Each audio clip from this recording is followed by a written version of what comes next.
माननीय मंत्री महोदय मंच पर पधार चुके हैं।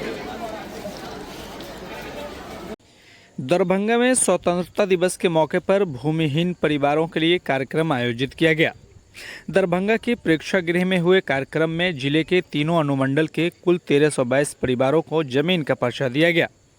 इस कार्यक्रम में बिहार सरकार के पथ निर्माण विभाग के मंत्री, दरभंगा के प्रभारी मंत्री कुमार शैलेंद्र, मद्य निषेध, उत्पाद एवं निबंधन मंत्री मदन सहनी, विधायक जीवेश कुमार मिश्रा, विनय कुमार चौधरी, मुरारी मोहन झा, राजेश कुमार मंडल और सुजीत कुमार सिंह के साथ दरभंगा के डीएम कौशल कुमार भी मौजूद रहे। जमीन का पर्चा मिलने के बाद लाभार्थियों के चेहरे पर साफ खुशी दिखाई दी। कई परिवार काफ़ी समय से अपने ज़मीन मिलने का इंतज़ार कर रहे थे। उनके लिए स्वतंत्रता दिवस का यह दिन यादगार बन गया। कार्यक्रम में मंत्री मदन सहनी ने कहा कि सरकार की कोशिश है कि कोई भी भूमिहीन परिवार ज़मीन के बिना न रहे। गरीब परिवार को ज़मीन देने के साथ उन्हें घर और दूसरी ज़रूरी सुविधाएं भी उपलब्ध कराने का काम किया जा रहा। वहीं दरभंगा के डीएम कौशल कुमार ने बताया कि जिन लोगों का ज़मीन का पर्चा दिया गया है, उनकी जमाबंदी की प्रक्रिया भी जल्द शुरू की जाएगी। इससे सरकारी रिकॉर्ड में भी ज़मीन पर उनका अधिकार दर्ज हो सकेगा। स्वतंत्रता दिवस के मौके पर 1322 भूमिहीन परिवारों को ज़मीन का अधिकार मिलना उनके लिए बड़ी राहत है। अब इन परिवारों को अपने घर और बेहतर भविष्य की उम्मीद जगी है। आपको पूरी बयान सुनवाते हैं कि भूमिहीन को पर्चा वितरण के बाद मंत्री मदन सहनी और दरभंगा के डीएम कौशल कुमार ने क्या कुछ कहा। इस तरह की तमाम ताज़ा तरीन खबरों के लिए नैतिक समाचार को यूट्यूब पर सब्सक्राइब करें। साथ ही वीडियो फेसबुक, इंस्टाग्राम, ट्विटर पर देख रहे हैं तो लाइक, फॉलो और शेयर जरूर करें।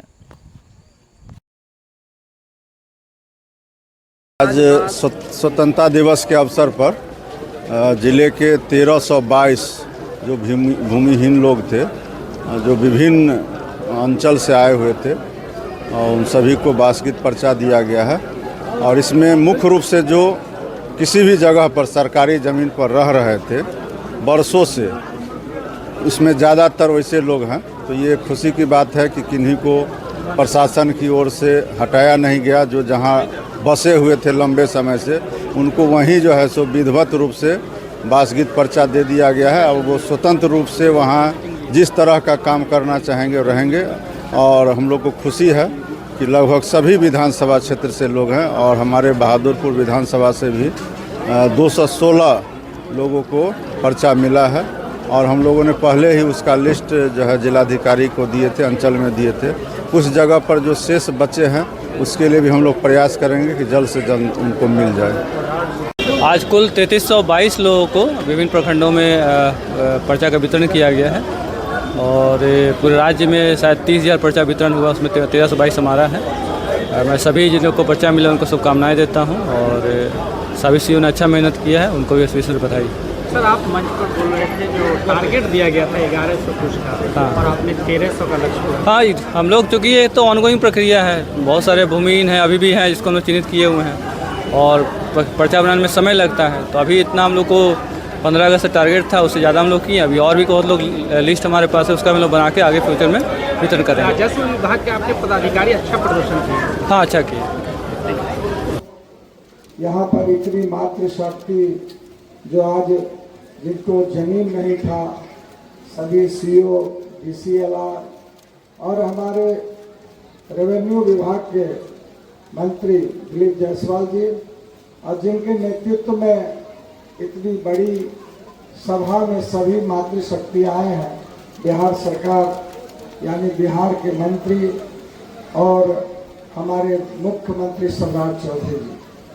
मित्रों, पूर्व के वक्ता पूरी बात की जानकारी दे दिए हैं। सभी कोई यहाँ पर जितनी मातृशक्ति आई हैं वो सब जानती हैं कि जो पूर्व के हमारे मुख्यमंत्री, जिन्होंने 20 साल तक आपके वोट के बदौलत, आपके आशीर्वाद से बिहार में अपना नाम रोशन किया, और उनके मार्गदर्शन में, उनके रोड मैप पर आज वर्तमान के मुख्यमंत्री सम्राट चौधरी जी में इतना बड़ा आज ये कार्यक्रम हो रहा है। केवल एक आग्रह मैं अपनी मातृशक्ति से करना चाहता हूँ। ठीक है, मदन सहनी जी कह रहे थे, हमारे माननीय मंत्री, ये आखिर पर्चा हम कब तक लेते रहे? हम राशन कार्ड कब तक लेते रहेंगे, हम फ्री का बिजली कब तक लेते रहेंगे। ये तभी संभव है, हम इसको तभी छोड़ेंगे जब हम अपने बाल बच्चे को, अपने परिवार, जो हमारे बच्चे हैं उनको स्कूल जाने के लिए बाध्य करेंगे। अपनी बेटियों को हम खेत पे ले जाना बंद करेंगे, अपनी बेटियों के बेटों के प्रति चिंता करेंगे। क्योंकि यहाँ पर मंच पर जितने बैठे हुए हमारे अधिकारी, विधायक, मंत्री, इनके बच्चे राशन कार्ड नहीं लेते हैं, इनके बच्चे फ्री का मकान नहीं लेते हैं, इनके बच्चे सरकारी कोई संसाधन नहीं लेते हैं। क्यों? क्योंकि इनके माता पिता भी इनको पढ़ाने के लिए जागरूक थे। इसलिए आपसे आग्रह करना चाहते हैं, सरकार काम कर रही है, सरकार आपको उस लायक बनाना चाहती है कि हम लोग जिस लायक है वो आप भी बनिए, लेकिन प्रयास आपका भी वो हो, तभी यह संभव है। और अंत में चूंकि मेरे पिताजी का तबीयत अचानक खराब हो गया, मुझे पटना जाना है, बहुत बात न कह के एक आग्रह, एक संकल्प के साथ कि आप घर जाएं तो ये जो पर्चा मिला है उस पर्चे पर आपको मकान भी बनेगा, फ्री का बिजली भी मिलेगा, पानी भी मिलेगा, यानी सब संसाधन मिलेगा। लेकिन ये संसाधन का उपयोग आपको तभी सफल होगा जब आप अपने बच्चे बच्चियों को अपने से स्कूल पहुंचाना जब शुरू कर देंगे। इतना ही मुझे कहना था। बहुत बहुत धन्यवाद। बहुत बहुत